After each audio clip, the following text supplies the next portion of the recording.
Na última década, a Europa tem enfrentado uma crise de imigração sem precedentes. Refugiados e imigrantes à procura de outras oportunidades, alguns documentados, outros de forma ilegal, o facto é que se atingiu números insustentáveis. A maioria dos governos, especialmente os de esquerda, abraçou de forma entusiasta esta ideia de imigração em massa. Mas eis que surge uma surpresa. Um pequeno, mas relevante país europeu, governado por um partido socialista de esquerda, fez exatamente o contrário. E em vez de abrir as suas portas, fechou-as. E o mais surpreendente, funcionou. Este é o caso da Dinamarca. E neste vídeo vais perceber como um país socialista teve a coragem de dizer o que muitos têm vontade. Não há imigração em massa.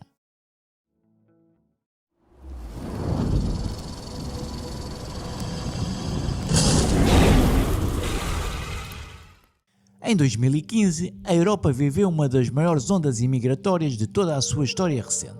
Mais de 1 milhão de pessoas chegaram, maioritariamente oriundas da Síria, do Iraque e do Afeganistão. Alguns fugiram genuinamente da guerra, outros aproveitaram o caos por motivos económicos. As fronteiras entre refugiados e imigrantes tornaram-se difusas e a maioria dos países não conseguia distinguir quem era quem.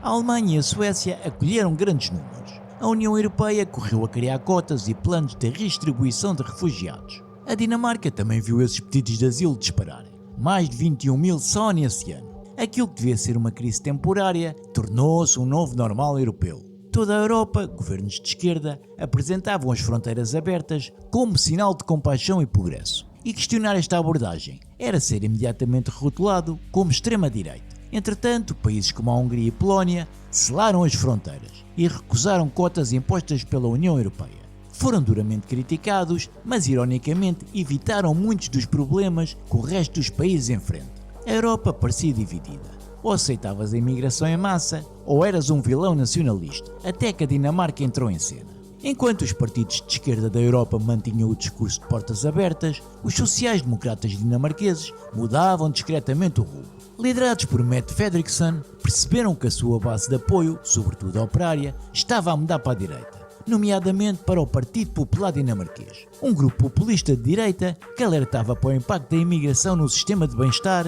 nos bairros e na coesão social. Em vez de ignorar estas preocupações, Frederiksen apropriou-se da mensagem de direita e tornou-a parte da sua política. Ela foi clara. O Estado Social da Dinamarca não era capaz de sobreviver se continuasse a receber pessoas que não se integravam nem contribuíam. Em 2018, afirmou sem rodeios: no futuro não será possível obter asilo na Dinamarca. E não era Viktor Orbán a falar, era a líder da esquerda dinamarquesa. Então, os sociais-democratas fizeram campanhas de asilo mais rigorosas, estatutos de refugiados temporários e cortes drásticos na imigração. E não era só retórica, tornou-se lei. Chamaram-lhe uma mudança de paradigma. Menos integração permanente, mais regresso ao país de origem assim que fosse seguro. Politicamente resultou. Nas eleições de 2019, os sociais-democratas venceram com facilidade. O Partido Popular Dinamarquês, de extrema-direita, desabou de 21% para menos de 9%. Um jornal chegou a dizer que os sociais-democratas tornaram-se o Partido Popular, mas com política ambiental. Não era piada.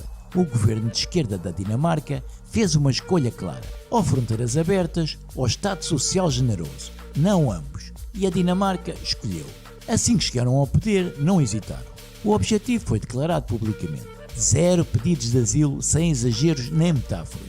Em 2020, os pedidos anuais de asilo caíram para pouco mais de 1.500, sendo dos mais baixos da Europa. Criaram uma lei para externalizar os pedidos de asilo em vez de acolherem os requerentes, enviando-os para países terceiros como o Ruanda, onde seriam analisados e, mesmo que recebessem proteção, não iriam viver para a Dinamarca, ficariam nesses países. E para os que conseguissem entrar, o estatuto de refugiado passou a ser por padrão temporário, apenas 2 anos, em vez dos habituais 5 a 7. Mesmo esses casos seriam revistos regularmente, para verificar se já era seguro regressar ao seu país de origem. A mensagem era clara: a Dinamarca não oferecia casa permanente, apenas abrigo temporário. Compare-se isso com a Suécia, onde muitos refugiados chegavam a voltar de férias dos países que supostamente tinham fugido. E a Dinamarca foi ainda mais longe. Em 2016, aprovou a polémica Lei das Joias. Permitia às autoridades confiscar bens valiosos e dinheiro aos requerentes de asilo, para ajudar a pagar os custos. apesar de ser mais simbólica do que eficaz, mas era uma poderosa mensagem. A Dinamarca não é uma viagem grátis. Nesse mesmo ano, atrasaram a reunificação familiar. Refugiados tinham que esperar até 3 anos para trazer os seus familiares. Também enfrentaram os bairros de imigrantes com mão firme.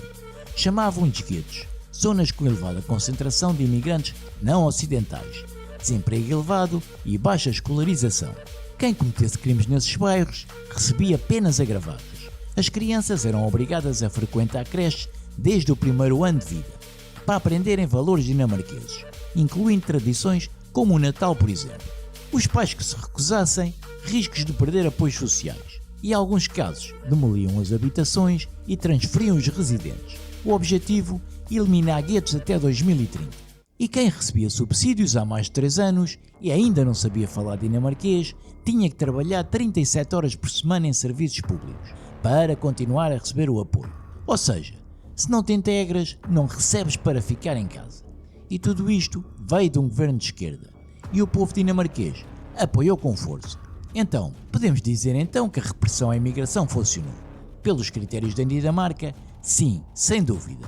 Os pedidos de asilo caíram de 20 mil para menos de 500 por ano. As taxas de emprego entre imigrantes não ocidentais melhoraram, aproximando-se das dos dinamarqueses.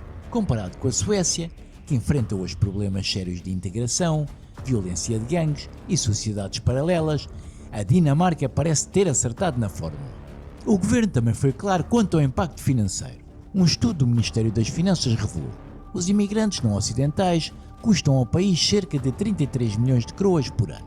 Já os imigrantes ocidentais contribuem positivamente. A política tornou-se simples. Menos pessoas a pesar na segurança social, mais pessoas a pagar impostos.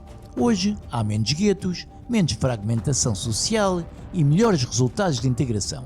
Tudo isto sem abdicar dos valores do país. Mas claro, tudo isto seria irrelevante se o povo estivesse contra. Só que não.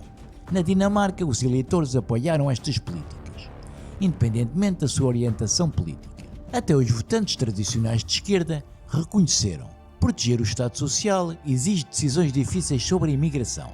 Politicamente, foi um golpe certeiro. O Partido Popular Dinamarquês perdeu quase todo o apoio. Afinal, para que votar na extrema-direita se os partidos principais já fazem o que os eleitores querem? Mas nem todos estão contentes. A Organização dos Direitos Humanos, a ONU, a União Europeia e a Amnistia Internacional todos criticaram duramente a Dinamarca. Acusaram o governo de abandonar as suas obrigações humanitárias e de minar os direitos dos refugiados. Mas a Dinamarca manteve-se firme. O apoio popular é sólido, apesar das críticas internacionais. Os dinamarqueses fizeram a sua escolha, e nenhuma bronca de Bruxelas ou Genebra mudou isso. A Dinamarca tornou-se um caso de estudo. Apesar que diziam ser impossível, afinal aconteceu. Um governo de esquerda, anti-imigração, ainda a favor do Estado Social dos trabalhadores e progressistas nos costumes, mas totalmente contra fronteiras abertas. E o mais surpreendente resultou: estamos tão habituados a ver governos europeus, especialmente de esquerda, aceitarem a imigração em massa, que a abordagem pragmática da Dinamarca parece revolucionária. Fica uma pergunta: pode um governo de esquerda conseguir ser eleito com fronteiras fechadas? A Dinamarca disse que sim, porque quando o Estado Social e a confiança das sociedades estão em jogo, os eleitores não querem promessas bonitas, querem ação. Concordes ou não, o governo dinamarquês fez a sua escolha, protegeu o sistema, teve coragem política e o povo recompensou. Então e tu, achas que algum governo em Portugal terá a coragem de enfrentar Bruxelas, as críticas internacionais e os seus próprios dogmas ideológicos para proteger o nosso Estado Social e fazer o mesmo que a Dinamarca? Deixa a tua opinião aqui abaixo nos comentários. Agora, se quiseres entender o porquê da guerra entre a Rússia e a Ucrânia, de forma resumida, clica no card que está a aparecer no teu ecrã e nos vemos lá em alguns segundos. Por este vídeo é tudo, um grande abraço, fui!